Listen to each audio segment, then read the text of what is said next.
जय हिंद ऑफिसर्स, क्या हाल है सबके। सब लोग बिल्कुल मजे में हैं, एकदम चकाचक रापचिक।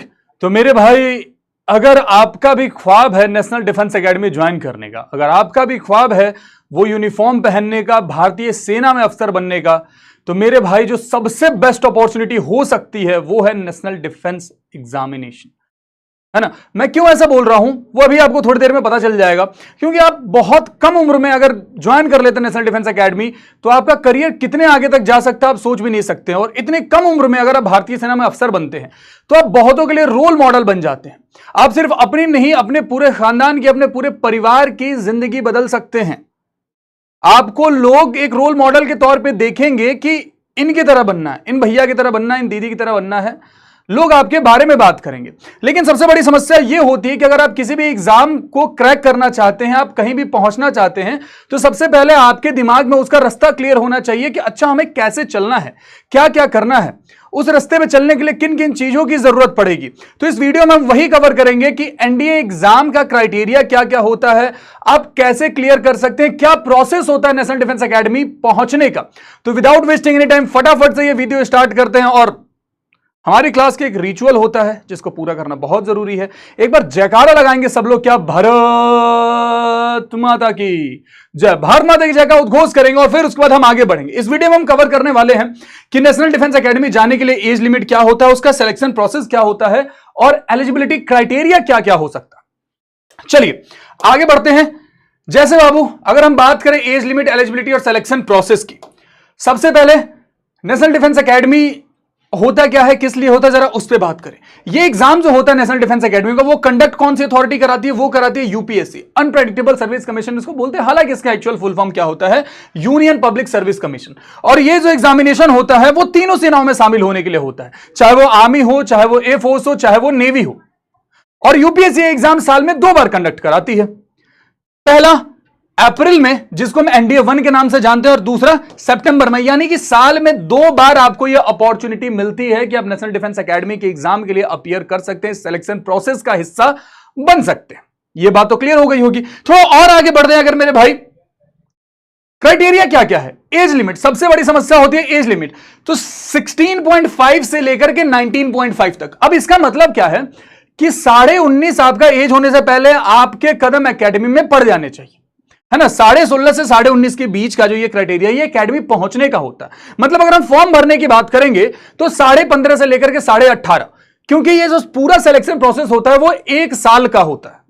तो अगर आप फॉर्म भर रहे हैं तो आपकी उम्र उस समय 15.5 से ज्यादा होनी चाहिए और 18.5 तक होनी चाहिए। अगर आप 18.5 क्रॉस कर चुके, 18.5 क्रॉस कर चुके हैं, तो आप फॉर्म नहीं भर सकते। इसलिए मैं बोल रहा हूं कि बहुत कम उम्र में आपके पास यह अपॉर्चुनिटी होती है कि आप नेशनल डिफेंस एकेडमी को ज्वाइन कर सकते हैं, भारतीय सेना में अफसर बन सकते हैं, रोल मॉडल बन सकते हैं लोगों का। और एक क्राइटेरिया जो होती है अनमैरिड मेल एंड फीमेल। हालांकि जाहिर सी बात है कि अगर आप इससे कम उम्र में शादी करते हैं आप, तो आप बाल विवाह की श्रेणी में आएंगे, जो कि कानूनन अपराध है। तो ऑब्वियसली आपको अनमैरिड होना पड़ेगा। थोड़ा और आगे हम बढ़ते हैं, थोड़ा और डिटेल में जानते हैं चीजों को। क्राइटेरिया क्या क्या होता है। अगर हम एजुकेशन क्राइटेरिया की बात करेंगे तो या तो आप 12th पास होने चाहिए, या तो 12th में होने चाहिए। अगर 12th पास भी है तो भी चलेगा, 12th अपीयरिंग है, यानी कि अगर आप 12th में है फॉर्म भरते वक्त तो भी चलेगा, क्योंकि 1 साल का प्रोसेस है। जब तक आप सारा प्रोसेस खत्म करेंगे तब तक आप 12th पास कर चुके होंगे। अगर आप इंडियन आर्मी ज्वाइन करना चाहते तो आप किसी भी स्ट्रीम से 12th पास कर सकते हैं, किसी भी स्ट्रीम में आप 12th कर सकते हैं, चाहे वो आर्ट्स हो, कॉमर्स हो, साइंस हो, कोई फर्क नहीं पड़ता। लेकिन अगर आप इंडियन नेवी या इंडियन एयरफोर्स ज्वाइन करना चाहते हैं तो वैसी परिस्थिति में 12th में आपके पास फिजिक्स और मैथमेटिक्स होना आवश्यक है। मतलब अगर आप इंडियन एयरफोर्स ज्वाइन करना चाहते हैं और क्लास 10वीं के बच्चे हैं और इस वीडियो को देख रहे हैं, तो जब आप क्लास 11th में जाएं तो फिजिक्स और मैथ्स अपने पास जरूर रखिएगा, क्योंकि बिना फिजिक्स और मैथ्स के आप इंडियन एयरफोर्स या इंडियन नेवी ज्वाइन नहीं कर सकते। ठीक है। 12th अपीयरिंग में रहे तो चल जाएगा, पास हो जाए तो भी चल जाएगा। केवल पास लिखा हुआ ये ध्यान रखिएगा, आपका परसेंटेज मैटर नहीं करता। बहुत बच्चों की ये समस्या होती है कि सर मेरा परसेंटेज केवल 54 है, 55 है, क्या मैं नेशनल डिफेंस एकेडमी ज्वाइन कर सकता हूं। तो हाँ मेरे भाई, बिल्कुल आप ज्वाइन कर सकते हैं, कोई दिक्कत नहीं है। क्योंकि नेशनल डिफेंस एकेडमी एग्जामिनेशन ना केवल रिटन का नहीं है, आपसे केवल आपका नॉलेज नहीं चेक करा जाएगा। बहुत लंबा प्रोसेस होता है, बहुत चीजें देखी जाती है, 360 डिग्री प्रोसेस होता है। आपको हर एंगल से चेक किया जाता है कि आप भारतीय सेना में अफसर बनने के लायक है कि नहीं है। तो आप कितने भी परसेंटेज से पास करें, बस पास कर जाएं, आप एलिजिबल हैं। थोड़ा और आगे बढ़े, चीजों को देखें। प्रोसेस क्या होता है बाबू? तो सबसे पहले आपको रिटन एग्जाम क्लियर करना होता है। कितने मार्क्स का? 900 मार्क्स का रिटन एग्जामिनेशन होता है, जिसमें दो पेपर होते हैं, एक होता है मैथमेटिक्स और दूसरा होता है जीएटी। मैथमेटिक्स की अगर हम बात करें तो मैथमेटिक्स 300 मार्क्स का होता है, जिसमें होते हैं 120 क्वेश्चन और पर क्वेश्चन होता है 2.5 मार्क्स का। ध्यान इस बात का रखिएगा कि इसमें नेगेटिव मार्किंग भी होती है। नेगेटिव मार्किंग क्या होती है?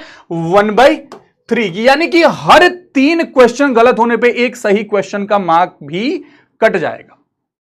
यह बात आपके जहन में बैठी रहनी चाहिए कि नेगेटिव मार्किंग भी होती है, ताकि जब कभी भी आप एग्जाम दे तो आप वहां पे तुक्काबाजी से बचे, बिना मतलब का तुक्का वहां पे ना मार दें आप। ठीक है, जब हम जीएटी की बात करते हैं तो जीएटी होता है 600 मार्क्स का और इसमें टोटल होते हैं 150 क्वेश्चन। पर क्वेश्चन होता है 4 नंबर का और यहां भी नेगेटिव मार्किंग वही रहती है 1/3 की। अगर 3 क्वेश्चन गलत होते हैं तो आपका एक सही क्वेश्चन का नंबर भी कट जाएगा। जीएटी के भी समझिए तो 2-3 पार्ट होते हैं। एक तो सेपरेट पार्ट होता है आपके इंग्लिश का। इंग्लिश के टोटल आते हैं 50 क्वेश्चन। मतलब मैथमेटिक्स के बाद जिस सब्जेक्ट के सबसे ज्यादा क्वेश्चन आपको देखने मिलेंगे इस एग्जाम में, वो है इंग्लिश। उसके बाद जब हम जीके की बात करते हैं, जनरल नॉलेज की बात करते हैं, तो इसमें सारी चीजें मैं कवर करता हूं। मतलब ह्यूमैनिटीज भी और साइंस भी। ह्यूमैनिटीज इन द सेंस कि आपको हिस्ट्री भी पढ़ना पड़ेगा, आपको ज्योग्राफी भी पढ़ना पड़ेगा, आपको पॉलिटी भी पढ़ना पड़ेगा, आपको इकोनॉमिक्स भी पढ़ना पड़ेगा। इतने सारे सब्जेक्ट हैं। उसके अलावा आपको साइंस के तीनों सब्जेक्ट, चाहे वो फिजिक्स हो, केमिस्ट्री हो, बायोलॉजी हो, आपको तीनों सब्जेक्ट पढ़ने पड़ेंगे। तीनों के सवाल आते हैं। साथ ही साथ आपसे करंट अफेयर्स के भी सवाल पूछे जाते हैं, क्योंकि जाहिर सी बात है जब आप भारतीय सेना अफसर बनने जाते हैं तो आपको अपने इर्द गिर्द की गतिविधियों के बारे में जानकारी होनी अति आवश्यक है कि देश दुनिया में चल क्या रहा है, आपके देश में क्या चल रहा है इस वक्त, पूरी दुनिया में क्या चल रहा है इस वक्त, है ना। तो आपको वैश्विक लेवल पे एक जानकारी अच्छी खासी होनी चाहिए कि करंट सिनेरियो में, करंट सिचुएशन में चल क्या रहा है। That is why current affair के भी सवाल अच्छे खासे पूछे जाते हैं। 150 क्वेश्चन में 50 क्वेश्चन आपके हो जाते हैं इंग्लिश के और 100 क्वेश्चन में बाकी सारी चीजें आ जाती है, चाहे वो आपका फिजिक्स, केमिस्ट्री, बायोलॉजी हो, चाहे आपका करंट अफेयर हो, चाहे आपके ह्यूमैनिटीज के सब्जेक्ट हो। ठीक है, उसके बाद अगर आप रिटन क्वालिफाई कर लेते हैं तो रिटन क्वालिफाई करने के बाद आपको जाना होता है एक बहुत ही बेहतरीन, बहुत ही प्यारे प्रोसेस से गुजरना होता है आपको, जिसको हम बोलते हैं SSB interview, service selection board, है ना। जब आप एयरफोर्स के लिए जाते हैं तो उसको एएफएसबी बोला जाता है, जब आप नेवी के लिए जाते हैं तो उसको एनएसबी बोला जाता है, एयरफोर्स सिलेक्शन बोर्ड या naval selection board. NSB, AFSB, common रूप से हम इसको एसएसबी में काउंट कर लेते हैं। ये भी अगर 900 मार्क्स का रिटन है तो 900 मार्क्स की एसएसबी भी होती है। इसका मतलब टोटल मार्क्स कितने हो गए आपके पास? 1800 मार्क्स। आपको 1800 मार्क्स में अपने मार्क्स गेन करने होते हैं। आप ज्यादा से ज्यादा कितने नंबर लेकर के आ सकते हैं। अगर हम बात करें थोड़ा सिलेबस वगैरह के बारे में कि सिलेबस क्या होता है, कैसे होता है, क्या चीजें होती है, तो बाबू जब हम मैथ्स के सिलेबस की बात करते हैं तो जो मैथ्स का सिलेबस है इसका वो है क्लास 11th प्लस 12th की मैथमेटिक्स। जो क्लास 11th और 12th की मैथमेटिक्स है वो पूछा जाता है। केवल अप टू 10th तक की चीजें नहीं पूछी जाएंगी। जो 11th और 12th का सिलेबस है वो आपसे पूछा जाएगा यहां पे। तो आप नॉन मैथ्स वाले बच्चे भी हैं तब भी आपको 11th और 12th की मैथमेटिक्स को बहुत अच्छे से पढ़ना पड़ेगा, क्योंकि जब तक आप मैथ्स क्वालिफाई नहीं करते हैं तब तक आप ऑब्वियस सी बात है जीएटी में क्या ही करेंगे, है ना। इसके अलावा बाबू सेक्शनल कट ऑफ का भी चीज होता है। जनरली कई बारी डिफिकल्टी लेवल के बेसिस पे सेक्शनल कट ऑफ अलग अलग होता है। इन जनरल अगर हम बात करें तो 25% का आपका चलता है सेक्शनल कट ऑफ। जैसे मैथ्स में इन जनरल अगर हम बात करें तो 75 नंबर आपको मिनिमम लेकर के आने ही होते हैं। कि अगर आपका मान लीजिए कि आपका overall cut off let's say कि 320 नंबर आया, आप लेकर के आए हैं 450 नंबर, लेकिन आपके मैथ्स में बने हैं 70 मार्क्स और उस साल जो ये क्राइटेरिया गया सेक्शनल कट ऑफ का वो 25% गया है, तो आपका सिलेक्शन नहीं होगा। यही बहुत बच्चे गिर जाते हैं, उनका मैथमेटिक्स का सेक्शनल कट ऑफ क्लियर नहीं होता। लेकिन आप पढ़ाई करेंगे तो ऑब्वियसली क्लियर हो जाएगा अगर आप ढंग से पढ़ाई करेंगे। तो ऐसा नहीं है कि बहुत ही टॉप लेवल के एग्जाम होता है और ऐसा भी नहीं है कि बिल्कुल ही बेकार लेवल के एग्जाम होता है। अच्छे खासे लेवल के एग्जाम होता है, अगर आप पढ़ाई करेंगे तो बहुत आसानी से क्लियर कर सकते हैं। आगे अगर हम बात करें बाबू रिटन एग्जामिनेशन में, जैसा मैथ्स और जीएटी की हमने बात करी, तो मैथ्स का तो मैंने आपको बता दिया 11th एंड 12th। जब हम जीएटी की बात करते हैं ना तो जीएटी में बहुत सारी चीजें होती है। जनरली सिलेबस के अकॉर्डिंग जो यूपीएससी देता है वो बोलता है कि हम GAT up to 10th level तक का पूछेंगे, लेकिन थोड़ा सा 10th लेवल से ऊपर भी जाता है। फिजिक्स के सवाल कई बार 11th 12th के उस पर भी पूछ दिए जाते हैं, 11th 12th के कॉन्सेप्ट पे पूछ दिए जाते हैं, तो बहुत ध्यान से पढ़ना पड़ता है। केमिस्ट्री जनरली 10th लेवल तक का पूछा जाता है और बाकी हिस्ट्री, पॉलिटी, ज्योग्राफी भी आपसे 10th लेवल तक का ही पूछा जाता है। करंट अफेयर का तो ऑब्वियसली कोई लेवल नहीं है, क्या 10th का लेवल, क्या 11th का लेवल, क्या ग्रेजुएशन का लेवल, जो भी करंट सिनेरियो में चीजें चल रही हैं वो आपको अपने जहन में रखनी पड़ती है।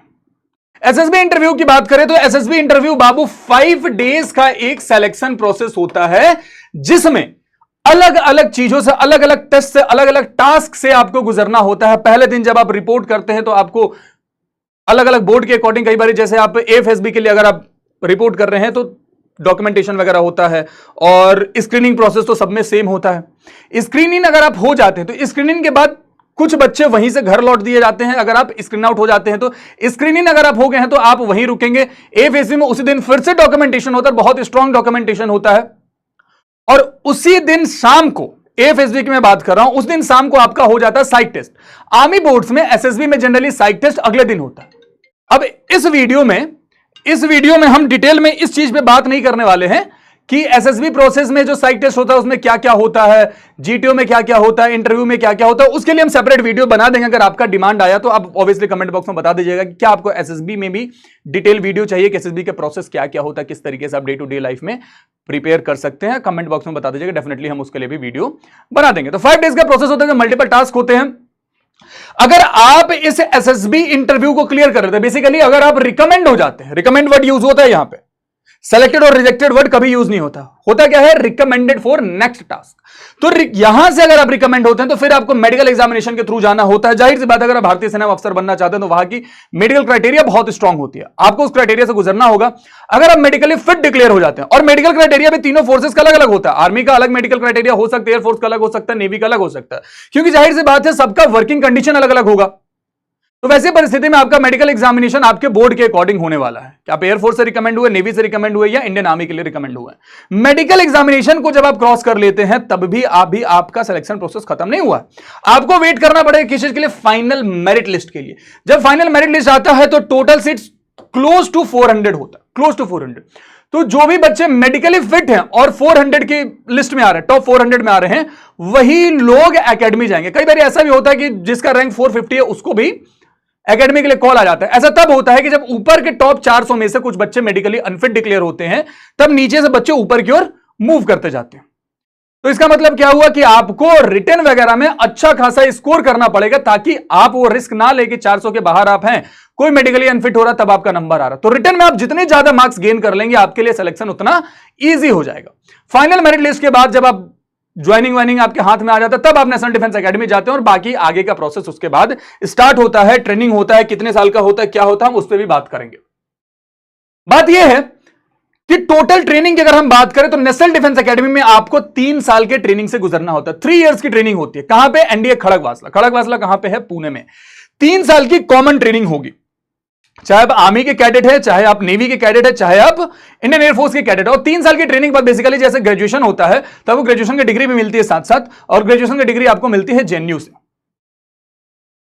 जेएनयू की डिग्री आपको मिलती है, लेकिन आप जेएनयू पढ़ने नहीं जा रहे हैं, पढ़ रहे हैं नेशनल डिफेंस एकेडमी में बैठ के ही। उसके बाद आपको अपने स्पेशलाइज्ड ट्रेनिंग के लिए आईएमए, आईएनए और एएफए जाना पड़ता है। अगर आप इंडियन आर्मी के लिए हैं तो आप इंडियन मिलिट्री एकेडमी देहरादून जाएंगे। अगर आप नेवी के लिए हैं तो आप आईएनए जाएंगे, इंडियन नेवल एकेडमी। और अगर आप एयरफोर्स के लिए हैं तो आप एयरफोर्स एकेडमी जाएंगे। आप किसी के लिए सेलेक्ट हुए उस पर ये सारी चीजें डिपेंड करती हैं, ठीक है। तो this is the training process ladies and gentleman. अब देख लो, मतलब ये फोटोज देख के अगर आपको मोटिवेशन नहीं मिले तो क्या मिले। मुझे तो ये समझ नहीं आता है कि इंडियन आर्मी, इंडियन एयरफोर्स और इंडियन नेवी के लाइफस्टाइल को देख के भी कोई कैसे सोच सकता है कि मुझे ये नहीं करना है। ये लाइफस्टाइल ही इतनी अट्रैक्टिव है, इतनी अट्रैक्टिव है कि इस कम उम्र में आपका अट्रैक्शन इस ओर जाएगा, 110% जाएगा। आप एक बार चीजों को खुद भी देखिएगा कि लाइफस्टाइल क्या क्या हो सकती है नेशनल डिफेंस एकेडमी में, या फिर आर्म्ड फोर्सेस में हमें क्या क्या करने का मौका मिल सकता है। आप ऑब्वियसली इस ओर अट्रैक्ट होंगे। थोड़ा और आगे बढ़ते हैं मेरे भाई। फायदा क्या क्या है, फायदा क्या क्या है बेनिफिट की अगर हम बात करें नेशनल डिफेंस एकेडमी ज्वाइन करके, तो सबसे पहली बेनिफिट जो है वो है पीसी, यानी कि परमानेंट कमीशन। अब देखो, इंडियन आर्म्ड फोर्सेस में 2 तरह के कमीशन होते हैं, एक होता है परमानेंट कमीशन, एक होता है शॉर्ट सर्विस कमीशन। जब आप नेशनल डिफेंस एकेडमी से ज्वाइन करते हो तो आपको पीसी मिलता है। परमानेंट कमीशन का मतलब है कि आपका लॉन्ग ड्यूरेशन की सर्विस होगी, आप काफी टाइम तक सर्व करेंगे, और जब आपने अपना टेन्योर खत्म कर लिया फौज में तो आपको उसके बदले पेंशन वगैरह ये सारी चीजें मिलती है। शॉर्ट सर्विस कमीशन में पेंशन नहीं होता जनरली, क्योंकि ऑब्वियसली उसमें उतनी लंबी सर्विस नहीं होती है। तो बेहतर है ना कि आप नेशनल डिफेंस एकेडमी ज्वाइन कर ले, कम उम्र में आपको पीसी मिल रही है, परमानेंट कमीशन मिल रहा है, आपके पास ये अपॉर्चुनिटी रहेगा कि आप फोर्सेज में बहुत ही ऊंचे ओहदे तक जा सकते हैं। उसके अलावा गुड सैलरी एंड पर्क्स। देखो, मैं हालांकि जो बच्चा है फौज के लिए डेडिकेटेड वो सैलरी के बारे में नहीं सोचता, बट मैं बहुत प्रैक्टिकली आपसे बात करूंगा कि अगर आप middle class, lower middle class family से आते हैं तो भाई पैसे की नीड तो है, सिंपल सी बात है, सिंपल सी बात है, पैसे की नीड तो है। ठीक है, आप देश सेवा करना चाहते हैं, भारतीय सेना में जाना चाहते हैं, आप अपने मातृभूमि की रक्षा करना चाहते हैं, मातृभूमि की सेवा करना चाहते हैं, लेकिन आपका परिवार आपके पीछे है, उनके खर्चे हैं, उसके लिए तो पैसे चाहिए होंगे, है ना। तो भारतीय सेना आपको अच्छा खासा पैसा देती है, अच्छा खासा पैकेज रहता है, उसके अलावा मल्टीपल पर्क्स होते हैं। जैसे अगर ऊपर ऊपर में बात करूं तो कैंटीन की फैसिलिटी, मेडिकल की फैसिलिटी, कई की जगहों पे आपको घूमने का मौका मिलता है आपके पोस्टिंग के अकॉर्डिंग। जब आप पीस पोस्टिंग में रहते हैं तो आपको वहां पे क्वार्टर्स भी अलॉट होते हैं जहां पर आप अपनी फैमिली को साथ रख सकते हैं। ऑब्वियसली फील्ड पोस्टिंग में तो अलाउ नहीं होता, लेकिन जब आप पीस पोस्टिंग में रहते हैं तो आपको क्वार्टर वगैरह सब अलॉट होता है, एक बेहतरीन लाइफस्टाइल मिलती है। जब आप कल को बड़े होंगे, आपकी शादी होगी, आपके बाल बच्चे होंगे, तो उनके एजुकेशन का भी अच्छा खासा इंतजाम होता है, चाहे वो केंद्रीय विद्यालय हो, चाहे आपका आर्मी स्कूल हो, नेवी स्कूल हो, एयरफोर्स स्कूल हो, आपकी जहां पीस पोस्टिंग रहेगी वहां पे ये स्कूल अवेलेबल रहते हैं जहां पे आपके बच्चों की पढ़ाई वगैरह हो सकती है। अभी तो आप खुद ही बच्चे हैं, जब आप बड़े होंगे तब की बात कर रहा हूं मैं। तो बहुत ही ज्यादा, बहुत सारे पर्क्स आपको मिलते हैं। उसके अलावा respect and pride of serving the nation, मतलब ये बात से तो आप भी अग्री करेंगे कि अगर दो लोग खड़े हैं आपके सामने, दो लोग खड़े हैं आपके सामने, एक बंदा है जो भारतीय सेना के अफसर में, भारतीय सेना के यूनिफॉर्म पहन के खड़ा है, आपको अट्रैक्ट कौन करेगा? और एक बंदा सिविल यूनिफॉर्म नॉर्मली पहन के खड़ा है, आपको अट्रैक्ट कौन करेगा? जवाब सिंपल है, भारतीय सेना की यूनिफॉर्म। वैल्यू उस यूनिफॉर्म की है। हम उस व्यक्ति को जो भारतीय सेना में है उसको एक अलग ही रिस्पेक्ट की नजर से देखते हैं, हमारी सोसाइटी में उसे अलग एक रिस्पेक्ट की नजर से देखा जाता है, और आपको वो प्राउड फील होगा, आपके परिवार को, आपके आसपास के लोगों को प्राउड फील होगा यार ये लोग हैं, तब हम देश के अंदर सुरक्षित हैं, शांति से अपना काम कर पा रहे हैं। तो वो प्राइड, वो रिस्पेक्ट आप मैच नहीं कर सकते। That is a different thing, that is totally different thing, है ना। उसके अलावा अगर आप एडवेंचरस हैं, जैसे आप स्कूल लेवल पे हैं, आपको एडवेंचर्स का बहुत शौक है, आपको पहाड़ देखना है, जंगल देखना है, समंदर देखना है, हवा में जाना है, ये सारी अपॉर्चुनिटीज आपको मिलती हैं। एक एडवेंचरस लाइफस्टाइल, समझिए ना, मतलब आपको अगर घूमने का शौक है, अलग अलग जगहों पर घूमने का शौक है, तो जनरली घूमने में पैसे लगते हैं। यहां क्या होगा, आपको घूमने के पैसे मिलेंगे, आपको ऐसी ऐसी जगह पोस्टिंग मिल सकती है जहां पे नॉर्मल सिटीजन को जाना भी अलाउ नहीं होता, और वहां रहने के अलग से पैसे मिलेंगे। जो नॉर्मल सैलरी वो तो है ही, बट अलग से उसके पैसे मिलते हैं।